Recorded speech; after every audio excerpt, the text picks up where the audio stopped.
हजरात, किसी अरबी शायर ने कहा था, मुतनब्बी का शेर है कि लिकुल्ली ऐनी कुर्रतुन फी कुर्बिही हत्ता कान्ना मगीबहु लिग़्ज़ाहु, कि उसकी कुर्बत में आंखों की ठंडक है, उसकी फुरकत से आंखों में सोजिश और चुभन पैदा होती है। मिसाल मशहूर है कि प्यासा कुआं के पास जाता है, मगर खुदा जब मेहरबान होता है तो कुआं खुद खींच के आता है। उसने इत्तेफाक देखिए कि आज हमारे बीच हिंदुस्तान के मायनाज मुकर्रिर, वेद कुरान के माहिर मुकर्रिर, जिनकी तारीख के लिए लोग साल पहले ही कोशिश किया करते हैं, मगर मंजूरी इम्कान ही के दर्जे में मिलती है, मगर यह खुदा की मेहरबानी नहीं तो और क्या। बगैर उम्मीद के मंबे रुश्द हिदायत माहिर वेदो कुरान जनाब हजरत मौलाना मुफ्ती काजी सैफुल्लाह साहब चतुर्वेदी दामद बरकतहुम जलवा अफरोज हैं, जिनके दम कदम से जलसे को जिंदगी और रूहानी ताजगी मिल रही है। आइए बिना किसी ताखीर और तमहीद के हजरत की तहरीर पर मैं 4 मिसरे रखता हूँ कि जिंदगी दी है तो जीने का हुनर भी देना, जिंदगी दी है तो जीने का हुनर भी देना, अरे पाँव बख्शे हैं तो तौफीक के सफर भी देना। बोलना मुझे ना आता था, मैं जो गूंगा था, बोलना तूने सिखाया, मैं जो गूंगा था, अब जो बोलूंगा तो बातों में असर भी देना, अब जो बोलूंगा तो बातों में असर भी देना। इस उम्मीद के साथ माहिर वेदो कुरान हजरत मौलाना मुफ्ती काजी सैफुल्लाह साहब चतुर्वेदी दामद बरकतहुम।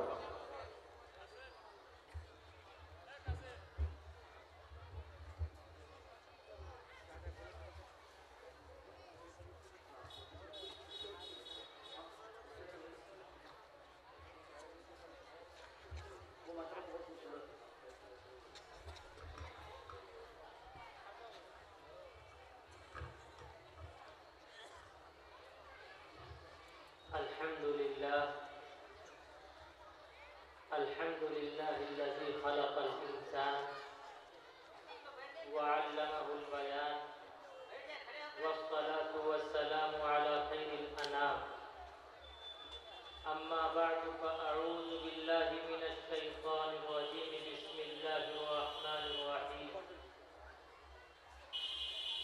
इन्नद-दीन इंदल्लाहिल इस्लाम।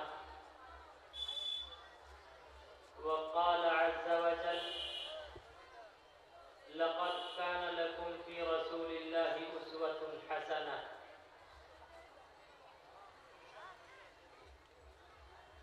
व बअद न तस्य कश्चित् पतरस्ति लोके न चिष्टा न वच तस्य लिंगणं सकारनं कर्णाधिपाधिको न चास्य कश्चिदन्निता न चाधिपः।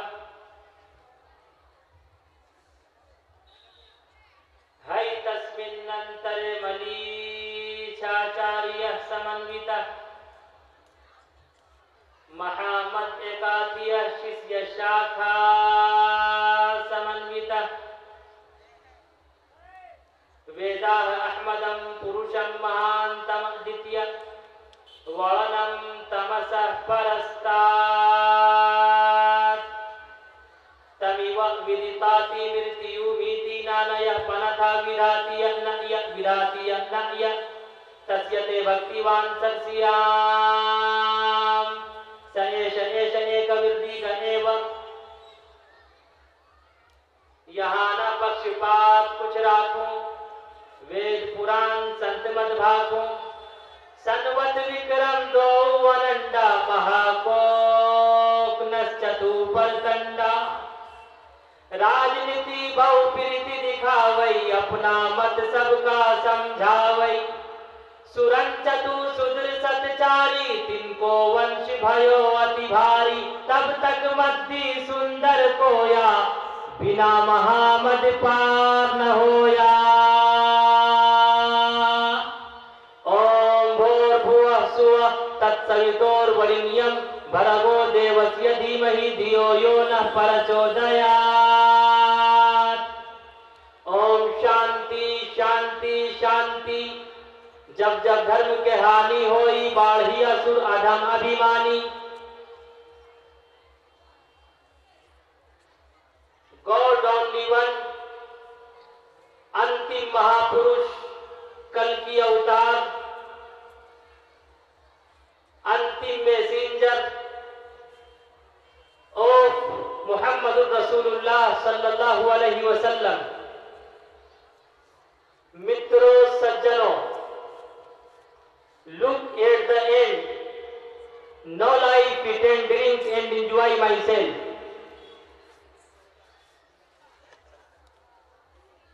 स्टेज पर उपस्थित उलमाए किराम, शुअराए इज़ाम,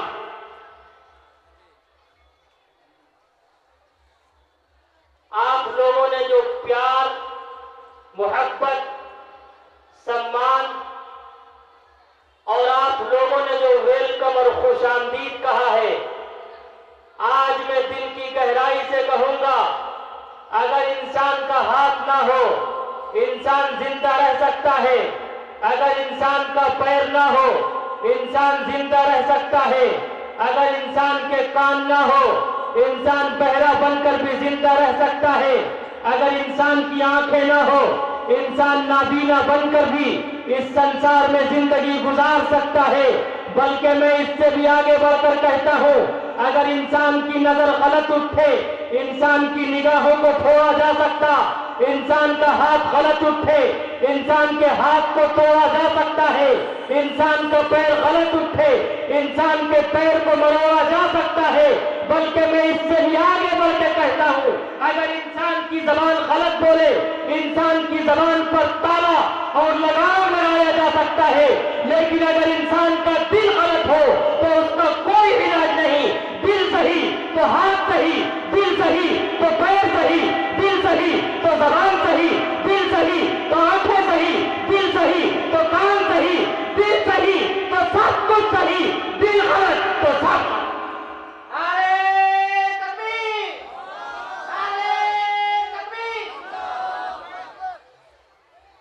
बुरा जो देखन में चला बुरा न मिलिया कोई, बुरा जो देखन में चला बुरा न मिलिया कोई, जो दिल खोजा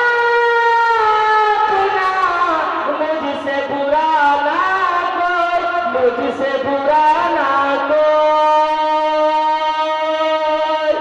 आज हिंदुस्तान में लोग हाथ का इल्जाम लगता है मुसलमान नौजवानों पर, लेकिन खुदा की कसम शिकंजा कसा जा रहा है कुलदीप सेंगर पर। आज लोग जिहाद का इल्जाम लगता है मुसलमान नौजवानों पर, लेकिन खुदा की कसम, उसकी इज्जत की कसम, उसके जलाल की कसम, आपकी निगाहों ने देखा होगा, आपने नजारा किया होगा, आपने मुशाहिदा किया होगा, लव जिहाद का इल्जाम लगता है मुसलमान नौजवानों पर, लेकिन वीरेंद्र दीक्षित पर शिकंजा कसा जा रहा है। लव जिहाद का इल्जाम लगता है मुसलमान नौजवानों पर, लेकिन 80 साल का बूढ़ा आसाराम बापू जेल की सलाखों के पीछे है।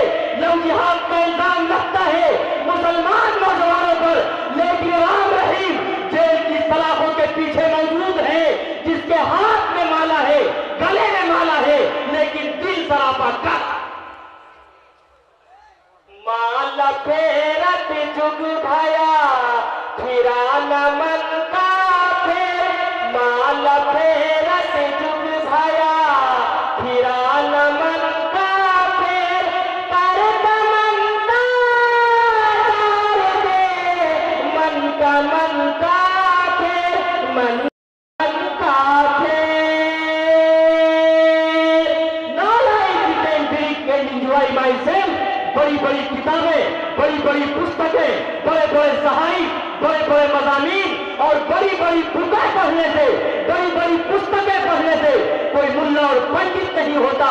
हाँ, अगर कोई ढाई अक्षर प्रेम का, प्यार का, मोहब्बत का, उल्फत का, भाईचारगी का, यकजहती का अगर प्रेम का पढ़ ले तो उससे बड़ा सम्मान और उससे बड़ा व्यक्ति इस संसार में कोई नहीं है, कोई नहीं। पोथी पढ़ी पढ़ी जग मुआ पंडित भया ना कोई, पोथी पढ़ी पढ़ी जग मुआ पंडित भया ना कोई, ढाई अक्षर प्रेम का पढ़ा सो पंडित हो, पढ़ा सो पंडित हो।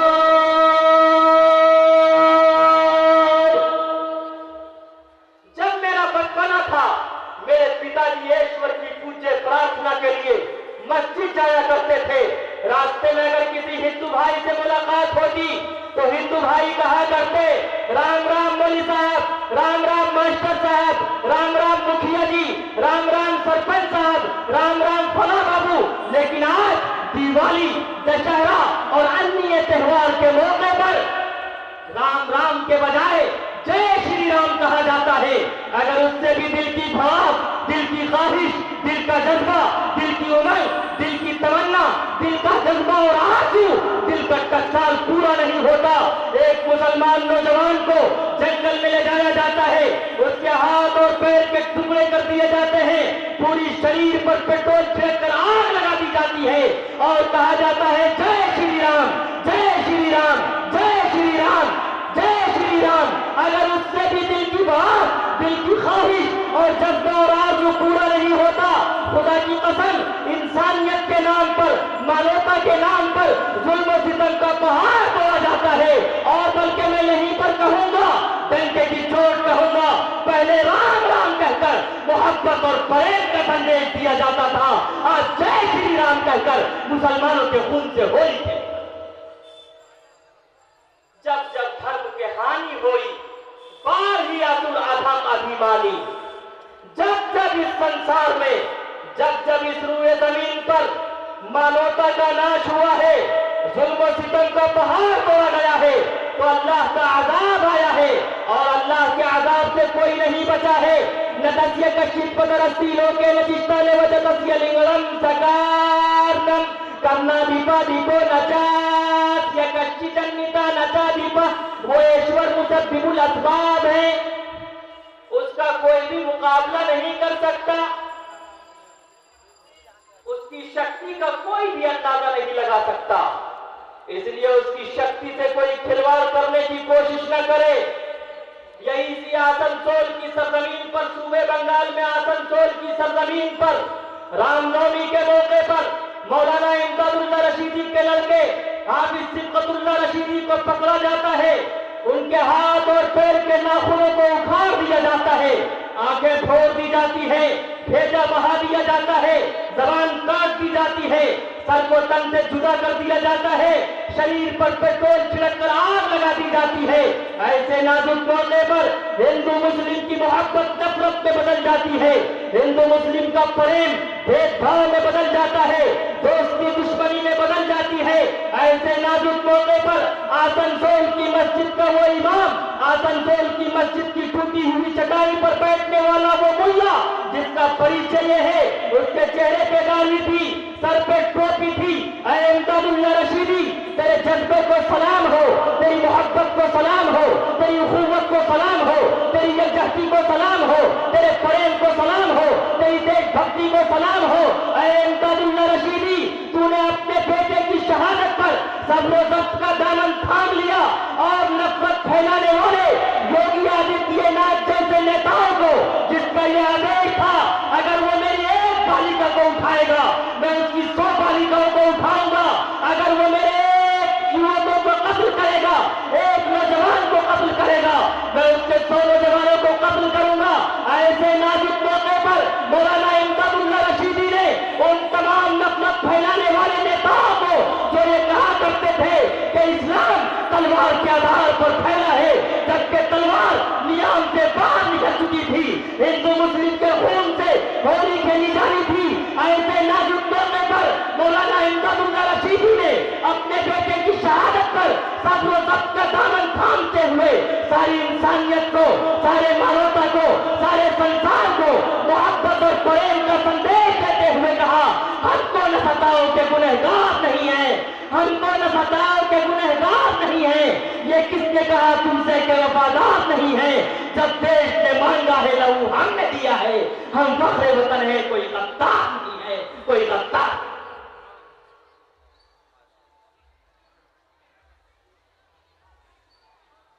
इसलिए आज मैं इस बंगाल की सरजमीन से,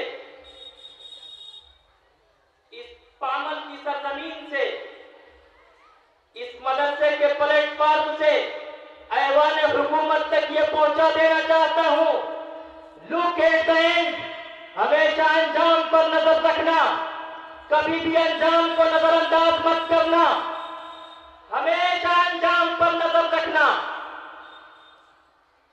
और ये भी याद रखना, हिंदुस्तान का मुसलमान रियाकार हो सकता है, हिंदुस्तान का मुसलमान सियाकार हो सकता है, हिंदुस्तान का मुसलमान बदकार हो सकता है, हिंदुस्तान का मुसलमान खुदा की कसम सब कुछ हो सकता है, लेकिन हिंदुस्तान का मुसलमान कभी हिंदुस्तान का गद्दार नहीं हो सकता, नहीं हो सकता, नहीं हो सकता।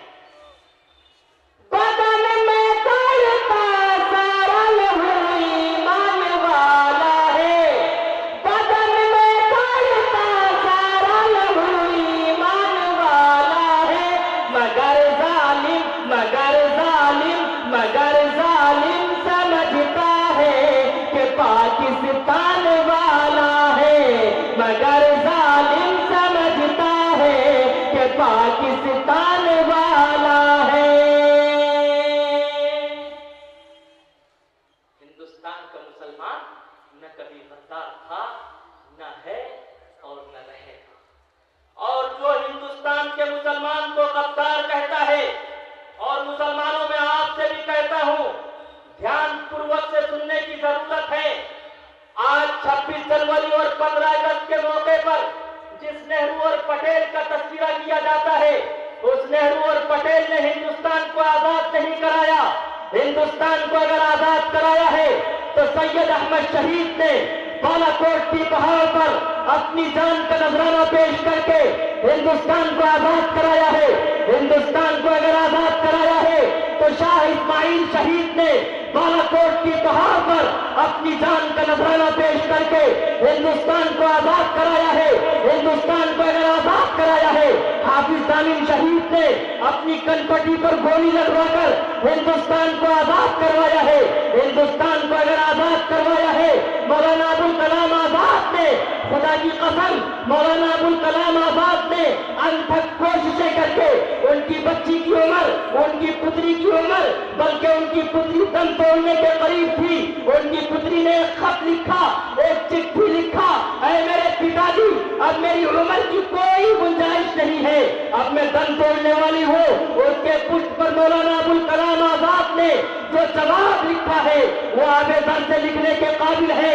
मुसलमानों सुनो और सब सुनो, मौलाना अबुल कलाम आजाद ने लिखा, ऐ मेरी बिटिया, ऐ मेरी पुत्री, अगर तेरी जिंदगी, अगर तेरी हयात ईश्वर को, अल्लाह को मंजूर नहीं तो मुझे भी मंजूर नहीं।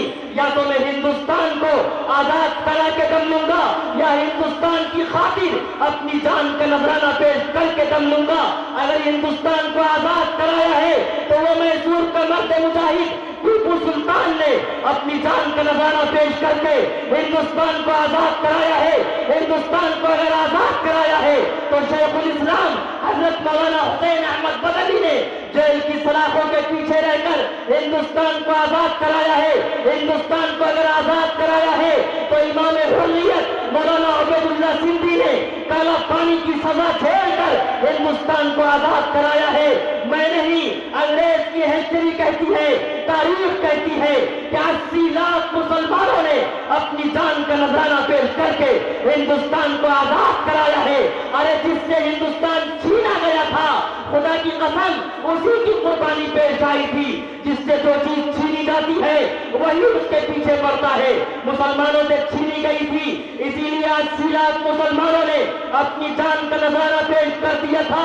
शामली के मैदान से लेकर बालाकोट के पहाड़ तक कोई ऐसा दरख्त नहीं था जिस पर उलमा की गर्दन लटकी हुई ना हो। उसके बावजूद वो हमें गद्दार कहते हैं, जो उलमा को गद्दार कहते हैं।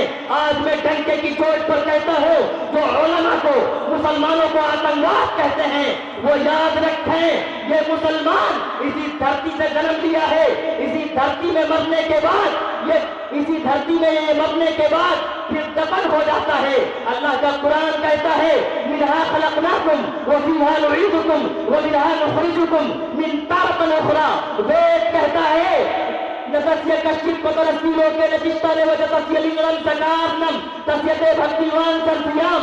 जो जिस मिट्टी से पैदा होता है उसी मिट्टी में दफन होता है। हम मुसलमान हिंदुस्तान की मिट्टी से पैदा हुए हैं, हिंदुस्तान की मिट्टी में दफन होते हैं और कल क़यामत के दिन हम सब हिंदुस्तान की मिट्टी से ही उठाए गए।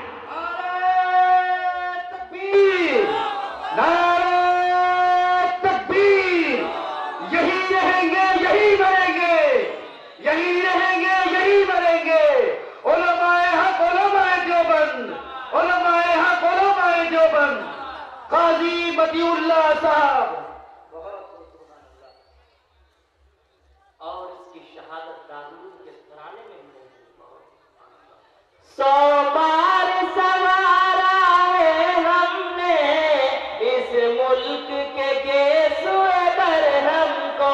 सौ बार सवारा है हमने इस मुल्क के गेसुए पर हमको। ये अहले जुनू बतलाएंगे क्या हमने दिया है आलम को। ये अहले जुनू बतलाएंगे क्या हमने दिया है आलम को। आज पूरा का पूरा हिंदुस्तान बम और बारूद के ढांचे पर नजर आ रहा है। और मुसलमानों ये फिक्र मत करना हमारी हिफाजत कौन करेगा। अल्लामा इकबाल ने आज से बरसहा बरस पहले कह दिया था, दश तो दश दरिया भी न छोड़े हमने, बहरे जुल्मात में घोड़े दौड़ा दिए हमने। क्या होगा? वही होगा जो मंजूर खुदा होगा।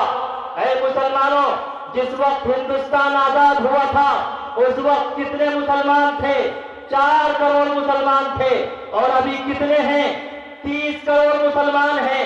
उस वक्त से लेकर अब तक कितनों को काटा, कितनों को छाटा, कितनों को मारा, कितनों पर जुल्म सितम का पहाड़ तोड़ा। याद रखो, ये मुसलमान कोई गाजर और मूली नहीं, ये मुसलमान कोई घास और फूस नहीं। अरे बाबा, ये मुसलमान तो गुलाब का पौधा है। जितना काटोगे उतना बढ़ेगा, जितना छाटोगे उतना फैलेगा। सुभान अल्लाह, सुभान अल्लाह। इस्लाम की फितरत में कुदरत ने लचक दी है। इस्लाम की फितरत में कुदरत ने लचक दी है। इतना ही ये उभरेगा जितना के दबाओगे, इतना ही ये उभरेगा जितना के दबाओगे। मुजफ्फरनगर के फसादात के वक्त एक मुस्लिम खातून ने एक सरपंच के दरवाजे को खटखटाया अपनी इज्जत बचाने के लिए। उस हिंदू सरपंच ने दरवाजा खोला। दरवाजा खोलने के बाद उस मुस्लिम खातून को अपने कमरे में बंद किया, ढोल ताशे मंगवाया। उसके बाद सबसे पहले उस मुस्लिम खातून की इज्जत की धज्जियां खुद उड़ाई। उसके बाद 8-10 नौजवान को उस मुस्लिम खातून की इज्जत लूटने पर मजबूर कर दिया। उस मुस्लिम खातून ने तड़प तड़प कर दम तोड़ दिया। लेकिन मुसलमानों, हिंदू भाइयों, याद रखो, अल्लाह के यहाँ देर है अंधेर नहीं। अल्लाह की लाठी में आवाज नहीं होती। उस सरपंच की एक छोटी सी नाबालिग बच्ची दिल्ली के आश्रम में पढ़ती थी। वीरेंद्र दीक्षित ने उस बच्ची के साथ मुंह काला किया और उस बच्ची को गायब कर दिया। अब तक उस बच्ची का कहीं से कहीं तक कोई नामो पता नहीं है। वो बच्ची जिंदा है या दुनिया को खैराबाद कर चुकी है। याद रखो, उसके बाद वो सरपंच रोता फिर रहा था। याद रखो, अगर तुम किसी नाजायज तरीके से किसी मुस्लिम खातून की इज्जत की धज्जियां उड़ाओगे तो अल्लाह तुम्हारे गुरुओं के जरिए से ही तुम्हारी बच्ची की इज्जत की धज्जियां उड़ाएगा। उसके बाद तुम हाथ मलोगे, लेकिन हाथ का मलना बेसूद होगा। बेशक हक है, हक है। उस वक्त कुछ कारगर नहीं होगा। अच्छे दिन पाछे गए, अच्छे दिन पाछे गए, हरि से किया ना है। अच्छे दिन पाछे गए, हरि से किया ना है। अब पछताए होत क्या, चिड़िया चुग गई खेत, चिड़िया चुग गई खेत।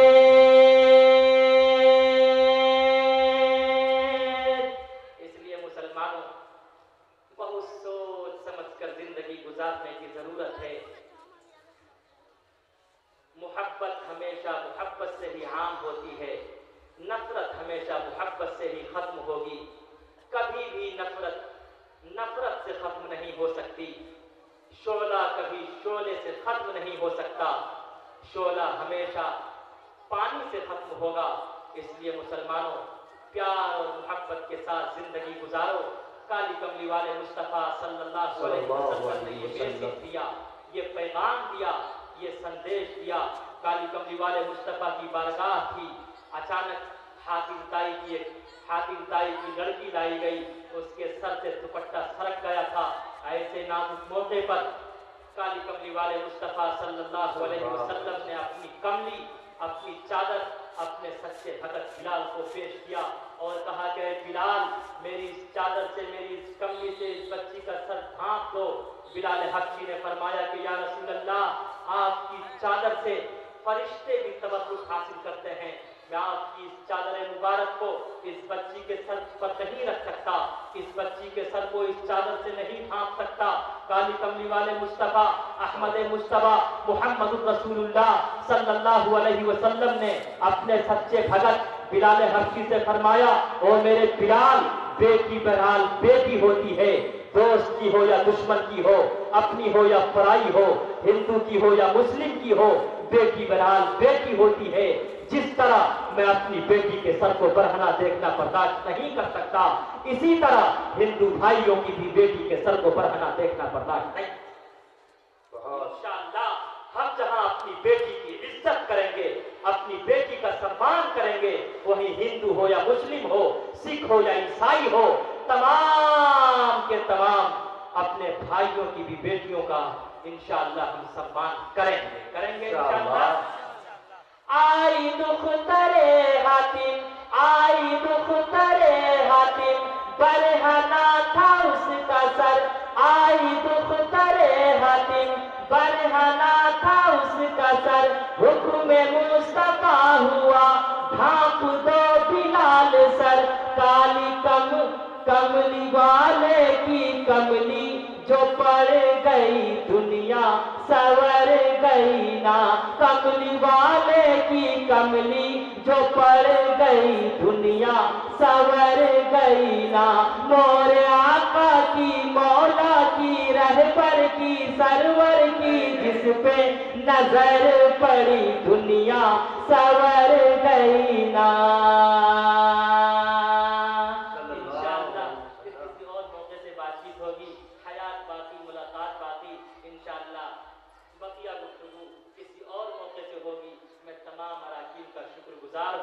अल्लाह रब्बुल इज्जति वल जलाल इन सब की मोहब्बत को, उल्फत को, प्रेम को बेहद कबूल फरमावे। आमीन। अल्हम्दुलिल्लाहि रब्बिल आलमीन।